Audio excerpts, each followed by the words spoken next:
அனைவருக்கும் வணக்கம். நம்ம டெய்லியும் தினமணி செய்தித்தாள் பார்த்துட்டு இருக்கோம். ஸோ இன்னைக்கு என்ன முக்கியமான செய்திகள் இருக்கு அப்படிங்கிறத பார்ப்போம்.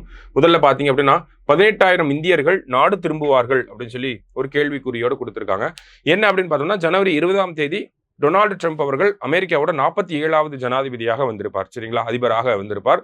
ஸோ அவரை பொறுத்த வரைக்கும் பார்த்தோம்னா முதல் கையெழுத்துகள் ஒரு சிலவற்றை போட்டிருக்கார். அதுல முக்கியமான ஒரு கையெழுத்தாக என்ன இருக்கு அப்படின்னு பார்த்தோம்னா இந்த சட்டவிரோதமாக அமெரிக்காவில் இருக்கக்கூடிய வெளிநாட்டவர்களை திருப்பி அவங்க சொந்த நாடுகளுக்கே அனுப்புவது. அதே மாதிரி பார்த்தோம்னா குடியுரிமை அப்படிங்கிறது பிறப்பால் அங்க குடியுரிமை அப்படிங்கிறது வழங்கப்படும். சிட்டிசன்ஷிப் பை பர்த் அப்படின்னு சொல்லுவாங்க. இப்போ உதாரணத்துக்கு ஒரு குழந்தை அமெரிக்காவில் பிறக்குது அப்படின்னா அது அமெரிக்கன் சிட்டிசன்ஷிப்க்கு எலிஜிபிளான ஒரு குழந்தையாக இருக்கும். ஓகேங்களா, ஸோ அந்த ஒரு நடைமுறை அப்படிங்கிறதையும் மாற்றி இருக்கிறாங்க. ஸோ இதனால யாரெல்லாம் பாதிப்படைவாங்க அப்படின்னு பார்த்தோம்னா இந்தியர்கள் அதிகமாக பாதிப்படைவதற்கான காரணம் அப்படிங்கிறது இருக்கு. ஏன்னா H1B விசா அப்படின்றத சொல்லுவாங்க. இந்த விசா கீழே பார்த்தோம்னா நிறைய இந்தியர்கள் அமெரிக்காவில் போய் அந்த ஐடி பணிகள் செய்யக்கூடிய ஆட்களாக இருக்காங்க.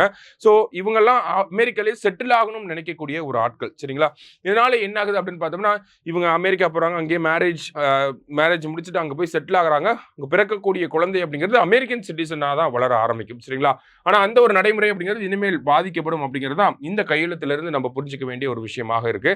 அதே மாதிரி பார்த்தோம்னா அமெரிக்காலேயே இல்லீகலா கிட்டத்தட்ட 7.25 லட்சம் இந்தியர்கள் இருக்காங்க. அதுல 18,000 பேர் ஆல்ரெடி ஃபைனல் லிஸ்ட்லேயே வந்துட்டாங்க. ஸோ இவங்க எல்லாத்தையுமே இந்திய அரசாங்கமும் அமெரிக்க அரசாங்கத்தோடு இணைந்து இந்தியாவுக்கு கூட்டிட்டு வரதுக்கான வேலைகளை தொடங்கி இருக்காங்க அப்படிங்கிற செய்தியையும் கொடுத்திருக்காங்க. முக்கியமான இன்னொரு விஷயம் என்ன அப்படின்னு பார்த்தோம்னா இந்த பிரிக்ஸ் நாடுகள் மேல 100% வரி விதிக்கவும் நாங்கள் தயங்க மாட்டோம் அப்படிங்கிறத அமெரிக்க அதிபர் சொல்லியிருக்கார். என்ன ஒரு காரணம் அப்படின்னு பார்த்தோம்னா பிரிக்ஸ் கண்ட்ரிஸ் எல்லாருமே இந்த டாலரைசேஷன் அப்படிங்கிறத ஒரு பிளானா வச்சிருந்தாங்க. ஓகேங்களா, டாலரைசேஷன் அப்படின்னு பார்த்தோம்னா உலக வர்த்தகம் எல்லாமே அமெரிக்க டாலர்ல தான் நடக்குது. ஓகேங்களா, ஸோ அமெரிக்க டாலருக்கு எதிராக ஒரு மாற்று நாணயத்தை கொண்டு வரணும் அப்படிங்கிறது தான் இந்த டாலரைசேஷன் அப்படிங்கிற இந்த கான்செப்ட். ஓகேங்களா, ஸோ இந்த மாதிரி ஏதாவது அவங்க ஸ்டெப்ஸ் எடுத்தாங்கன்னா பிரிக்ஸ் நாடுகள் மேல 100% வரி விதிக்கப்படும் அப்படிங்கிறதையும் டொனால்டு ட்ரம்ப் அவர்கள் சொல்லி இருக்கிறார். சரிங்களா, ஸோ முக்கியமான முடிவுகளா இதெல்லாம் தான் பார்க்கப்படுது. அடுத்ததா பாத்தீங்க அப்படின்னா நமக்கு இன்னும் சில செய்திகள் இருக்கு. அதுக்கு முன்னாடி திருக்குறள் பார்த்துரும். திருக்குறள் என்ன சொல்லியிருக்காங்க அப்படின்னா உடம்பாடு இல்லாதவர் வாழ்க்கை குடங்கருள் பாம்போடு உடன் உறைந்தற்று அப்படின்னு சொல்லி கொடுத்திருக்காங்க.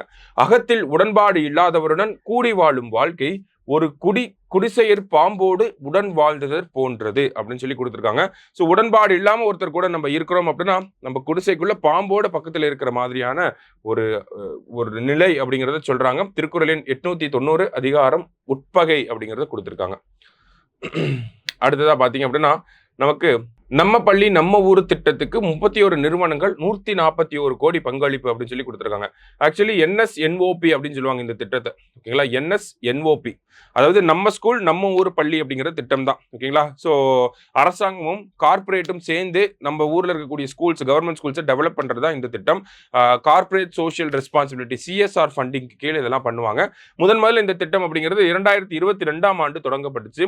தொடங்கப்பட்ட முதல்ல பார்த்தோம்னா ஃபண்டிங் எல்லாமே யார் வேணாலும் ஃபண்டிங் கொடுக்கலாம். அந்த வகையில 5 லட்சம் ரூபாய் நம்மளுடைய முதலமைச்சர் தான் முதல் ஃபண்டிங் அப்படிங்கிறத நம்மளுடைய முதலமைச்சர் கொடுத்திருப்பார். அதுல இருந்து இந்த திட்டம் அப்படிங்கிறது செயல்படுத்தப்பட்டுட்டே வருது. நிறைய இடங்கள்ல மண்டல மாநாடுகள் அப்படிங்கிறத நடத்தி அந்தந்த ரீஜியன்ல இருக்கக்கூடிய இன்வெஸ்டர்ஸை கூப்பிட்டு ஃபண்டிங் அப்படிங்கிறத கலெக்ட் பண்ணி அங்கங்க இருக்கக்கூடிய ஸ்கூல்ஸை டெவலப் பண்ணிட்டு இருக்காங்க. அதுதான் இங்க கொடுத்திருக்காங்க. சமூக மற்றும் பெருநிறுவனங்களின் பங்களிப்பை பெற்று அரசு பள்ளிகளை மேம்படுத்துகிற தமிழக அரசின் இந்த திட்டத்துக்கு மண்டலம் வாரியாக மாநாடுகள் நடத்தி நிதி திரட்டப்பட்டு வருகிறது அப்படின்னு சொல்லி கொடுத்திருக்காங்க. ஸோ என்ன திட்டம், என்ன ஒரு அப்ஜெக்டிவ், எப்படி நிதி திரட்டுறாங்க அப்படிங்கிறத மட்டும் நம்ம தெரிஞ்சுக்கிட்டா போதும். சரிங்களா, மற்றபடி வேற ஏதாவது செய்திகள் இருக்கா அப்படிங்கிறத பார்த்தோம்னா பெரிய அளவில் வேற செய்திகள் எதுவும் இல்லை. முக்கியமான நிகழ்வுகள் அப்படின்னு பார்த்தோம்னா இந்த டொனால்டு ட்ரம்ப் ஒட்டி நிறைய பார்த்தோம். அந்த வகையில் WHO உலக சுகாதார அமைப்பு அப்படிங்கிறத கேள்விப்பட்டிருப்பீங்க. இந்த உலக சுகாதார அமைப்பிலிருந்து அமெரிக்கா வெளியேறும் அப்படிங்கிறத டொனால்டு ட்ரம்ப் அறிவிச்சிருக்கிறார்.